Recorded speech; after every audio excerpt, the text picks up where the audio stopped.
Hey there, my name is Heather Feather. I am the owner of Rare Bird Medicine, and today's topic is the birds and the bees. I think one of the large challenges we face in the modern age with adults having very candid conversations around their sexuality is that we hand our youths the conversation of sexuality through the birds and the bees. Can we just say penis and vagina and talk about the human body? That's a deer, that's a tree, that's your penis. Like, we don't have to make up these weird little names. You're wee wee, because there's nothing shameful or bad or sinful or wrong about the body. And I feel like Western culture gets this the least of all. It's why there's such sexual depravity. It's why you can have boobs on the TV in Europe. It's just because we just treat it like it's this weird thing, and it's not. Sex is beautiful. Sex is sacred. The first thing to always have present is consent. I've had plenty of people tell me, well, it's a turnoff to see if consent is present, and it's a turnoff to be raped. P.S. So one of the great ways to have and ensure that consent is present is to have the sex talk with your lover prior to adjourning to the bedroom. And I highly recommend this. This is the second and primary thing I would recommend when it comes to the birds and the bees as a grown adult. When you're going to engage with another sexually, I highly recommend having a conversation on the front end. And this is because throughout my life, I've heard from many different people that they are not being satisfied in the bedroom. And they're not being satisfied in the bedroom because they've just tolerated some type of thing or behavior or situation sexually that they don't like at all, but they didn't want to hurt the other person's ego, so they just put up with it. I'm not here to tolerate my life. I'm here to enjoy my life. In order for me to enjoy it, I have to have inner authority and be really clear about what does and does not work for me. I was pursuing dating a lovely woman, and I'm not able to do that right now. And I just communicated that tonight because I'm realizing I'm in a state of overwhelm with work, and part of it is October has 4 death anniversary dates, and I never expect myself to grieve because so many are dead in my life. So many are dead, but I have grief, and I have to recognize oh, okay, I have grief, and it's enough for me to just try to get my work done right now. I'm not actually in the space to date right now like I thought I was. I didn't tap into what time of year it is and what are my needs. I just wasn't really tapped in. I was just kind of pushing forward. So, as somebody that has had sex with men and women, I can tell you in the vagina, the G spot is typically in and up. Now, there are billions of people and everyone's body is different. But what I can tell you is that in and up is a different distance for each woman's vagina. For some women, it's just right in and up. And plus, she's got the clitoral stimulation, so you can just boop, boop, boop. For some, it's way in and way up. You know what I mean? And this isn't to say that a G-spot can't be on the sides or on the base, but typically there is a G-spot in and up for most women. Because each vagina is different, they're all shaped differently, they all look differently, just like penises. In the heteronormative sexual world, penises being a different size, different girth, different length is perfect for reaching these divergent spots called the G-spot, where a woman might be able to squirt or produce massive amounts of cum due to her orgasmic experience in relationship to having sex with someone, that the shape of their phallus is a perfect fit to hit that spot. And so I think we can drop a lot of the shame and the over association with attachment to what a man's penis looks like. The difference in sizes is a grace. It is a gift because every woman's body is different. And so for me, having a larger, girthier phallus isn't going to hit my G-spot based on where it is. And so it doesn't mean that I can't enjoy sex with someone that has a larger, girthier phallus. It just is not my ideal match sexually. And so I think it's important that we understand this, speak to this, and be clear about this, that how and where we can receive pleasure is divergent for each person. And what stimulates us and what we enjoy it is divergent for each person. I am deeply empathetic and deeply psychic, and I've spent many lifetimes focused in the frequency of empathy, and I have an overwhelming amount of empathy. I have so much empathy that I often feel dutiful to humanity. And that carries over into the bedroom. Like most of my pleasure actually stems from my partner receiving pleasure. But what that means for me is that I need to be clear about what causes my partner to receive pleasure. And there can be a misnomer in this world that you're either good at sex or you're not. And that's a goofy story to know. I mean, like, definitely there are people that don't, it's like they don't understand it or no. Like, I've had some kisses and interactions and I'm like, what exactly are we doing? Part of that could be divergence in our interest, obviously. But there are certain things that it's like, you might not be good at sex with that person, but the next person you might be really great at it based on what your interests are, based on what it is you want. There's assumption that when it comes to sex, everybody likes everything. Everybody likes oral sex, right? Everybody likes 69ing, right? Everybody likes sex, right? Everybody likes all the positions, right? Wrong. Not true. Some people like a really light, gentle, feathery, romantic touch. Some people just want to do the horizontal lambada and they love it. And some people like a more traditional posturing with sex. Some people like a really aggressive touch. Some people like it fast and hard, and they like a lot of different positions and every variation in between. And so there's great variation, always has been, but the world is finally awakening to the spectrums that are present in every facet of life, including gender and sex. There's never been a binary with gender, first of all. There's never been a binary with gender. We've always had intersexed beings. We used to call them hermaphrodites. That's a derogatory term now.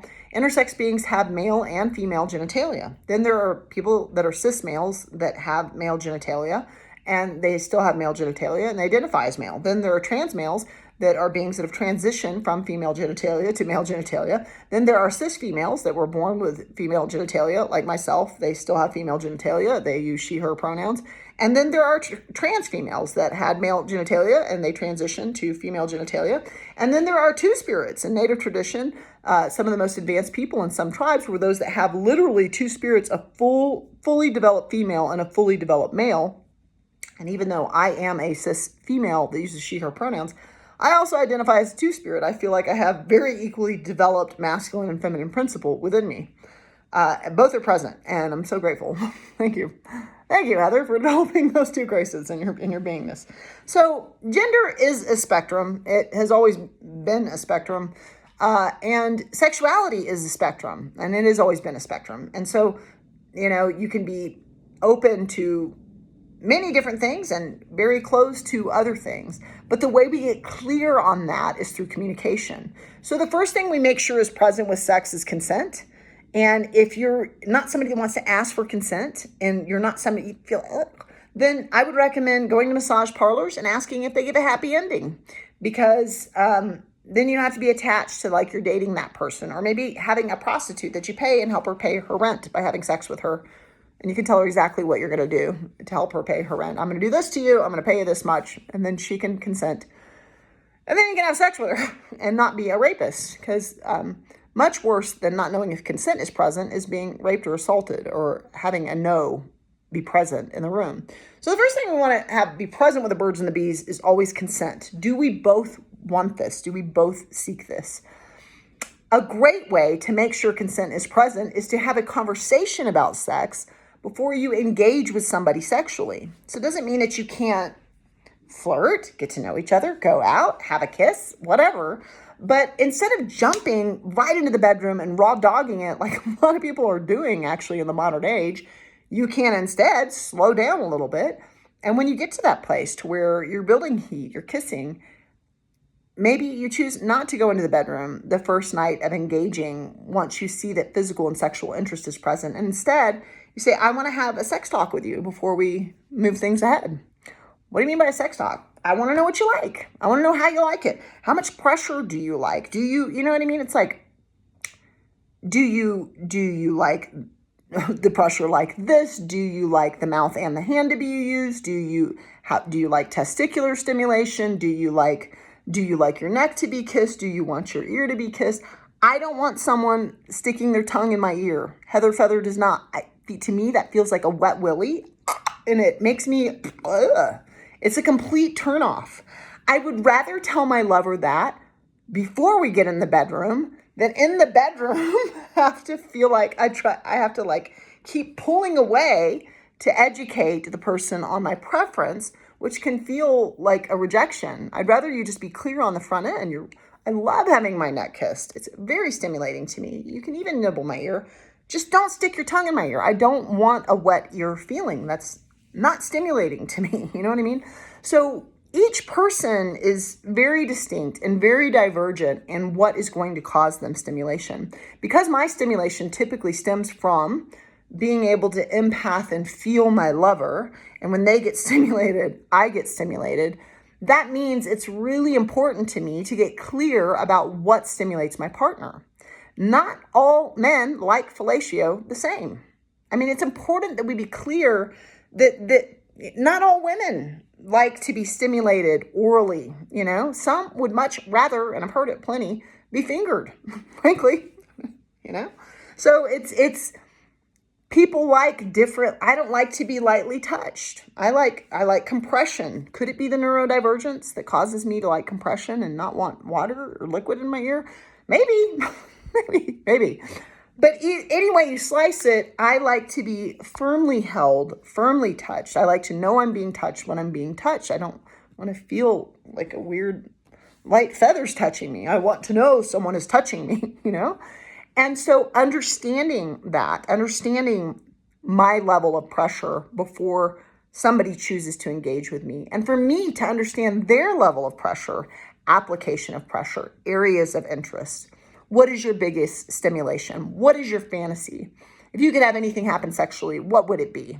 Does it involve other people? I have lots of sexual questions, and I could write an endless book of sexual questions that we could ask one another, because so much is available in the bedroom, and that is a sacred place to be. It is not a sinful place. Your body is not bad. Your genitals are not bad.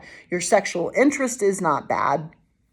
However, it is challenging to be a truly good lover without communicating with each lover that you're with, because what is their interest? And so saying all this, it's like, that sounds really scary. It's, oh my gosh, you're hard to please.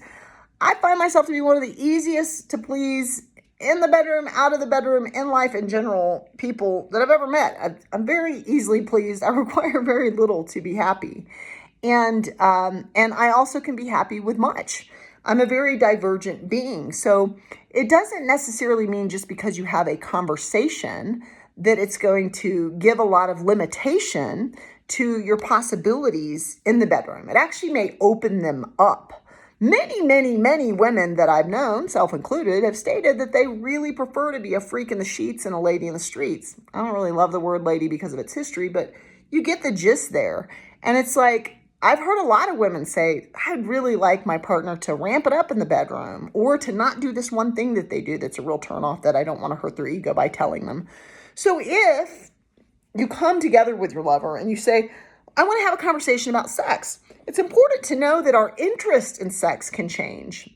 You know, I've had the types of bodies that I'm interested in change through the years. You know, it's like, it's interesting to see like what we physically are attracted to, what we sexually are attracted to can change. So even if you've had the same lover for 11 years, you can sit them down and say, hey, I know we've been having sex the way we've been having it for 11 years, but let's just talk about it. Sexual interest can change over time. Is there anything that you'd like for me to stop doing that I do? Is there anything you'd like for me to add in? Is there anything new you'd like to try?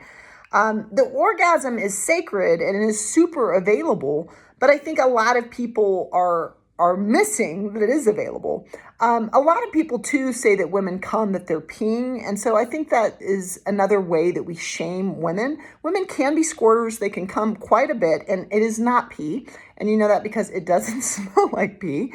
It does have a smell in the same way that a man's cum would, But, let's not bring shame into people's bodies and what their bodies produce. Let's just get clear on what they want to have happen and what they want to do.